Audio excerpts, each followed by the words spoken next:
தமிழகம் எங்கும் கிளைகள் கொண்ட Annamal institute of hotel management and hospital management படிப்பில் சேர்வதற்கான அட்மிஷன் நடைபெறுகிறது.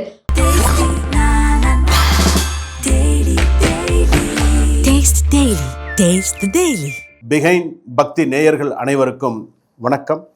நான் உங்கள் டாக்டர் வி ராஜ்குமார் சிவாச்சாரியார் பேசுகிறேன். இன்றைய தினம் நாம் பார்க்கக்கூடியது, இந்த பதிவில் ராகு கேது பயிற்சி நடந்தது. 26ஆம் தேதி ராகு கேது பயிற்சி நடந்தது, 26. அடுத்ததாக பார்த்தீங்கன்னா மே மாதத்தில் குரு பயிற்சி நடந்தது.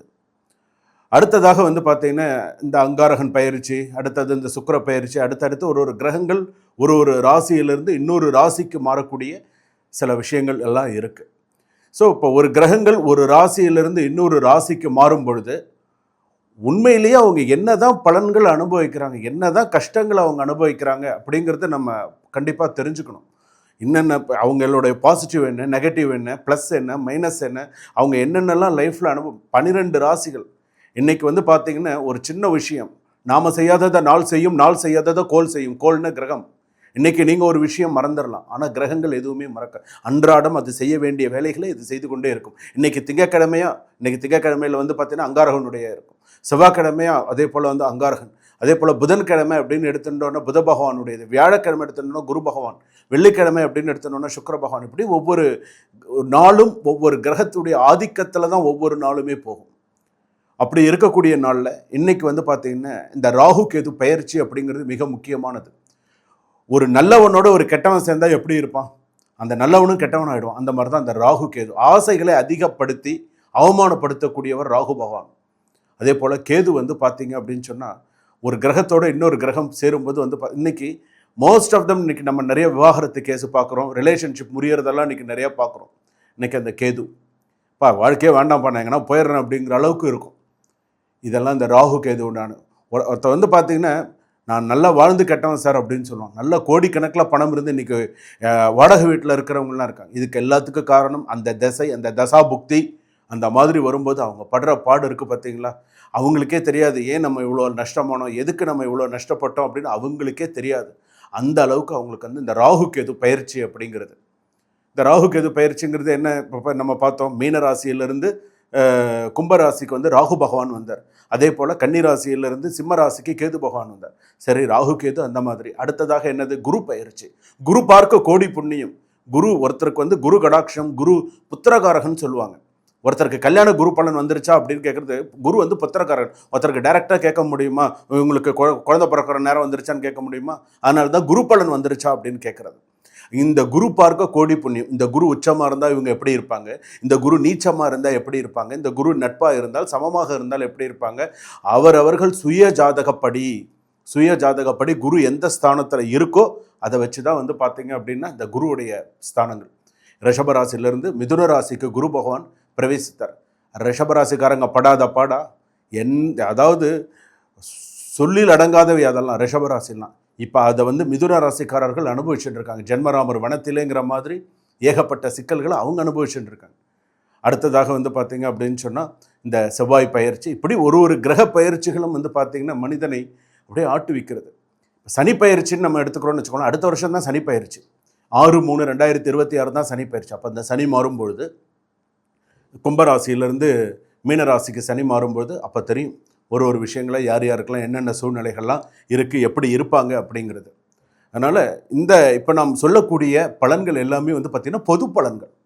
இந்த ஜாதகருக்கு, இந்த ராசிக்கு இப்படியெல்லாம் இருக்கும், இந்த ராசிக்கு எல்லா விஷயமும் நான் சொல்லுவேன், இதெல்லாம் இப்படியெல்லாம் இருக்கும், இப்படி தான் இருக்கும், இது மாறாது அப்படிங்கிறத நான் உங்களுக்கு எல்லாம் தெளிவாக சொல்லுவேன். ஆனால் இது எல்லாமே பொது பலன். உங்களுடைய சுய ஜாதகப்படி சில விஷயங்கள் மாறும், கூடுதலாகவும் இருக்கும், குறைவாகவும் இருக்கும். இதுதான் அதோடைய முக்கியமானது. இதில் பார்த்தீங்கன்னா பரிகாரங்களோடு எந்த ஆலயம் செல்ல வேண்டும், எப்படி இருக்கணும், என்ன ஸ்லோகம் நம்ம சொல்லணுங்கிற வரைக்கும் இந்த ராகு கேது பயிற்சி, இந்த குரு பயிற்சி, மற்ற பயிற்சிகளை வைத்து 12 ராசிகளுக்கான பலன்களை இப்பொழுது நாம் பார்க்க போகிறோம். மேஷ ராசி நேயர்களே, இந்த மேஷ ராசி அப்படின்னு சொல்லும்பொழுது முதல் நட்சத்திரம், முதல் ராசி அப்படின்னு சொல்லுவாங்க. அஸ்வினி நட்சத்திரம் மேஷ ராசி, பரணி நட்சத்திரம் மேஷ ராசி, கிருத்திக நட்சத்திரம் 1ஆம் பாதம் மேஷ ராசி.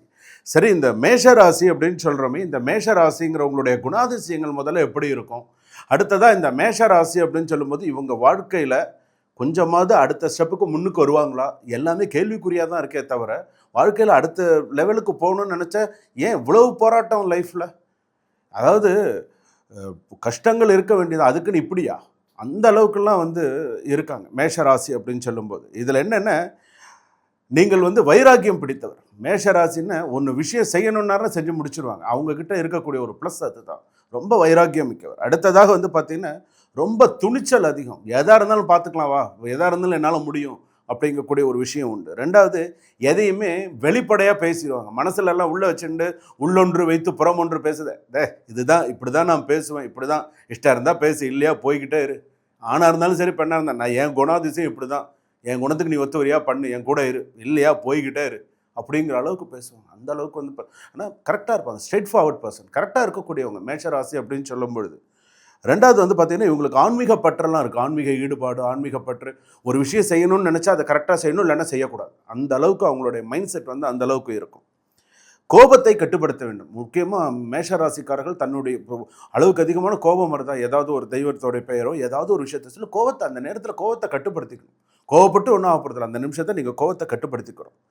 அதே போல் எதிலும் சில விஷயத்தில் கொஞ்சம் கட்டுப்பாட்டோடு இருங்க. சில விஷயத்தில் சரி நமக்கு வரும், நமக்கு இப்படி இருக்குது அப்படிங்கிறது சில விஷயத்தில் நீங்கள் பார்த்துக்கணும். இதெல்லாம் இந்த மேஷராசியுடைய குணாதிசயங்கள். சரிங்க, இந்த குணாதிசயங்கள்லாம் எப்படி இருக்குது, சரி அடுத்ததாக என்னுடைய மற்ற விஷயங்கள்லாம் எனக்கு எப்படி இருக்கும் அப்படிங்கிற யோகங்கள்லாம் உண்டு. அடுத்தடுத்து எப்படிலாம் இருக்கும் அப்படிங்கிறது. அடுத்த முதல் விஷயம் நம்ம எடுத்துட்டோம்னு சொன்னால், மேஷராசிக்காரர்கள் தொழில் அப்படின்னு எடுத்துட்டோன்னா நிறையா செட் ஆகும். தொழில் சம்மந்தப்பட்டதெல்லாம் வந்து பார்த்திங்கன்னா நல்ல விருத்தி அடையும். தொழில் சம்மந்தப்பட்டதெல்லாம் நல்லா செய்யலாம். தொழில் சம்மந்தப்பட்ட விஷயங்களை அபிவிருத்தி பண்ணலாம். இதிலெல்லாம் தனியாக அவங்க கான்சன்ட்ரேட் பண்ணாங்கன்னா கண்டிப்பாக பண்ண முடியும். ஆனால் எதுலேயும் அகலக்கால் வைக்கக்கூடாது. உற்ற நண்பர்களோடு சேர வேண்டும். எல்லாரோடையும் சேரக்கூடாது. உற்ற நண்பர்கள், இவன் வாழ்க்கையில் நம்ம கூட கடைசி வரைக்கும் வருவானா, சேரலாம். இன்றைக்கி வந்து பார்த்திங்கன்னா நம்பிக்கை துரோகம் நிறையா பேர்கிட்ட நம்ம பார்க்குறோம். நான் இப்போ செஞ்சிடறேன் அப்படின்னு சொல்லுவாங்க மேஷராசிக்காரர்கிட்ட. ஆனால் அவங்களுக்கு மேஷராசிக்காரர் சில நேரத்தில் ஏமாற்றங்கள் அதிகமாக மிஞ்சிருது. அடுத்ததாக வந்து பார்த்திங்கன்னா தனியார் துறையில் வேலை செய்யக்கூடியவர்களுக்கெல்லாம் வந்து பார்த்திங்கன்னா இன்றளவும் வந்து பார்த்திங்கன்னா நமக்கு வேறு ஏதாவது ஒரு ஆப்ஷன் இருக்குமா அப்படிங்கிற அளவுக்குலாம் யோசிக்கிறாங்க. அடுத்த ஸ்டெப்புக்கு போகிறதுக்கு நம்ம எது இல்லை, இந்த வட்டத்துக்குள்ளேயே தான் நம்ம கஷ்டப்படுவோமா அப்படின்னு சில நேரத்தில் யோசிக்கிறாங்க. அரசாங்க உத்தியோகத்தில் இருக்கிறவங்களுக்கு கவலை இல்லை. ஆனாலும் வந்து பார்த்திங்கன்னா சின்ன சின்ன வேலைகள் அவங்கள வந்து கஷ்டப்படுத்துறது, சின்ன சின்ன தெரியாமல் செய்யக்கூடாது. தெரியாமல் இல்லை, எல்லாம் தெரிஞ்சு செய்கிறது தான். அது செய்கிறதே வந்து பார்த்திங்கன்னா சில நேரத்தில் அது பெரிய அளவில் கஷ்டத்தை கொண்டு கொடுக்கறது, தலைவலியை விடுறது. அதே போல் திருமணம் சம்மந்தப்பட்டது அப்படின்னு சொல்லும்போது சில முயற்சிகள் கிட்ட வருது, தடங்கள் ஆகுது. கிட்ட வருது, சரி முடிஞ்சிடும், எப்படியாவது இது முடிஞ்சிடும்னு நினைப்பாங்க, அது முடியாது. மறுமணம் ஆனால் முடிஞ்சிடும். சரி முதல் கல்யாணம் முடியல, சரி ஏதோ நான் ரெண்டாவது கல்யாணம் பார்த்துட்டு இருக்கேன்னு சொன்னால் அது ஏதோ சரி முடியறதுக்கான வாய்ப்பு இருக்குது, அது முடிஞ்சிடும். வெகு நாள் எதிர்பார்த்திருந்த அந்த புத்திர பாக்கியம்லாம் இருக்கும். ஸோ அதெல்லாம் நல்லபடியாக இருக்கிறதுக்கான வாய்ப்புகள் உண்டு. சில பேருக்கு இன்றைய சூழ்நிலையில் இன்றைக்கி 2025 இன்றைக்கி ஒரு நாளைக்கு வந்து பார்த்திங்கன்னா 3000 கேஸ் வருது. என்ன கேஸ் வருது? விவாகரத்து கேஸ் தான் அதிகமாக வருது. அப்போ இந்த விவாகரத்து மேஷராசிக்கு எப்படி இருக்குன்னு கேட்டால், ஆண் பெண் இருவருக்குமே வந்து பார்த்திங்கன்னா இந்த ராகு கேது பயிற்சி அப்படின்னு நம்ம சொல்கிறோம். இந்த குரு பயிற்சியெல்லாம் வந்தது இல்லையா, சகோதரன் சகோதரிக்குள்ளே ஒரு ஒற்றுமை கிடையாது. ரெண்டாவது வந்து பார்த்திங்க அப்படின்னு சொன்னால் சில விஷயங்கள் வந்து பார்த்திங்கன்னா இந்த விவாகரத்து கேஸ் வந்து பார்த்திங்கன்னா இவங்களுக்கு கிட்ட வரும், முடிகிற மாதிரி இருக்கும், தடங்கள் ஆகும். பூர்வீக சொத்துக்கள் ரொம்ப தடங்கள் ஆகும். ஏதாவது ஒரு இடம் வாங்கி போடணும்னு நினைப்பாங்க, அதில் ஏதாவது ஒரு சிறு சிறு தடங்கல்கள் வரும். முன்னேற்ற தடங்கல்கள் நிறைய வந்துட்டு இருக்கு. இவங்களும் போராடிதும் பார்க்குறாங்க. போராடி எப்படியாவது நம்ம ஜெயிச்சிருவோமா, ஏதாவது ஒரு விஷயத்தில் நமக்கு நல்லது நடந்துருமா அப்படின்னு நினைக்கிறாங்க. ஆனால் இவங்களுக்கு 10 அடி ஏறினா 9 படி சறுக்குதே, என்ன பண்ணுறது? திரும்ப அதே இடத்துக்கு தான் வந்து நிற்கிறாங்க, திரும்ப அதே இடத்துக்கு தான் வராங்க. ஒன்றும் பண்ண முடியல. பூர்வீக சொத்தாக இருக்கட்டும், சொத்து சம்மந்தப்பட்டதாக இருக்கட்டும், இன்றைக்கும் வில்லங்கமாக தான் இருக்குது மேஷராசிக்கு. அதாவது அவங்களும் என்னென்னமோ சில விஷயங்கள் சமாளிக்கிறாங்க. கடன்லாம் கட்டுக்குள்ளே இருக்கணும், சில விஷயங்கள்லாம் நம்ம ஒரு நல்ல ஒரு இதோடு நம்ம செய்யணும் அப்படின்னு நினைக்கிறாங்க. முடிய மாட்டேங்குது.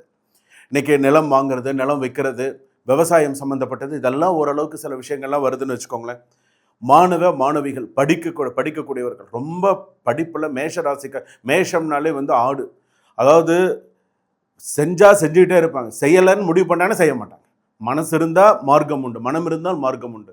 இவங்க படிக்கணும்னு நினச்சாங்கன்னா நல்லா படிச்சிடும். ஆணாக இருந்தாலும் சரி, புதுசாக யோசிப்பாங்க. ஸோ இப்படி பண்ணால் நல்லது, இப்படி பண்ணால் நல்லது, இந்த ப்ராஜெக்ட் எடுத்து செஞ்சால் நல்லது அப்படின்லாம் யோசிப்பாங்க. ஸோ செஞ்சாங்கன்னு அவங்கள மாதிரி செய்ய முடியாது. அந்த அளவுக்கு நல்ல சின்சியாரிட்டி பர்சன்ஸ், நல்ல இதாக இருப்பாங்க. கணவன் மனைவி விட்டு கொடுத்து போகணும். கணவன் மனைவி ஒருத்தருக்குள்ள சண்டை இல்லாமல் விட்டு கொடுத்து போய் ஒருத்தருக்கு அனுசரணையாக இருக்க வேண்டும். இந்த ராகு கேது பயிற்சி என்ன பண்ணுன்னா, பண விஷயத்தில் தான் அதிகமான சண்டைகள் வரும். மற்ற விஷயத்தில் கூட ஏதோ ஓடிடும், பண விஷயத்தில் அதிகமான சண்டைகள் வரும், கவனமாக இருங்க. அடுத்ததாக வந்து பார்த்தீங்கன்னா இந்த ரிலேஷன்ஷிப்னு சொல்கிறாங்க இல்லையா, அதாவது கல்யாணம் ஆகிடுத்து, கல்யாணம் ஆகினதுக்கு அப்புறம் ஒரு ரிலேஷன்ஷிப்பில் இருப்பாங்க, சில பேர் பார்த்துருக்கீங்களா? அதெல்லாம் பிரச்சனைகளை தரும். இந்த ராகு கேது பயிற்சி, இந்த குரு பயிற்சி எல்லாம் பிரச்சனைகளை தரும் இந்த ரிலேஷன்ஷிப்பில். நீங்கள் நினச்சிட்டு இருக்க நம்ம தெரியாமல் நம்ம சில விஷயங்கள் பண்ணிட்டு இருக்கோம், ஆனால் ஒரு சில நேரத்தில் தெரிய வரும்போது அது பிரச்சனைகளாகவும் கவனமாக நீங்கள் இருக்கணும். அதே போல் இந்த காதல் சம்மந்தப்பட்டது, நான் ரொம்ப சின்சியராக லவ் பண்ணுறேன், என்ன சின்சியராக லவ் நான் பண்ணுறேன், ஆனால் அது எனக்கு கை கூட மாட்டேங்குது. ஏதாவது ஒரு விஷயம் பண்ணணும்னு நினைக்கிறோம், அது கிட்ட போனால் முட்டை பகையாக இருக்கே. கல்யாணமும் வீட்லேயும் பார்க்குறாங்க, நடக்க மாட்டேங்குது. நம்மளா ஏதாவது காதல் பண்ணி ஏதாவது செட்டில் ஆகிட்டோம்னா அதுவும் நமக்கு கொஞ்சம் பிரச்சனையாக இருக்குது. எல்லாமே இந்த ராகு கேதுவில் வந்து பார்த்திங்கன்னா மூலத்துக்கு 2 பக்கத்துலேயும் இவங்களுக்கு 4 பக்கமுமே அடியாக தான் இருக்குது. ஏதாவது ஒரு பக்கம் தலையை தூக்குவாங்க, ஒரு பக்கம் இதாகிடும். இப்படியே தான் அவங்களுக்கு பிரச்சனைகள் நடந்துட்டுருக்கு. ஷேர் மார்க்கெட் நீங்கள் பார்த்து இன்வெஸ்ட்மெண்ட் பண்ணணும். ஷேர் மார்க்கெட்லலாம் உங்களுடைய இதில் இப்போ போடலாமா வேண்டாமா, செஞ்சால் சரியாக இருக்குமா, ஏன்னா நிறையா அதில் அடி வாங்கிறதுக்கு வாய்ப்பு இருக்குது, நிறைய நஷ்டமாகறதுக்கு வாய்ப்பு இருக்குது. பார்த்து செய்யுங்க. இந்த ராகு கேது பயிற்சி, குரு பயிற்சி, மற்ற இந்த அங்காரகன் பயிற்சி, இதெல்லாம் இந்த ஷேர் மார்க்கெட்டில் ரொம்ப அதீதமான கவனம் தேவை அப்படின்னு சொல்கிறது. விவசாயம் சம்மந்தப்பட்டதெல்லாம் ஓரளவுக்கு கொஞ்சம் அவங்களுக்கு திருப்தி தரக்கூடியதாக இருக்கும். பெண்களுக்கு நான் சொல்லக்கூடியது, வண்டி வாகனங்களில் கவனமாக இருங்க.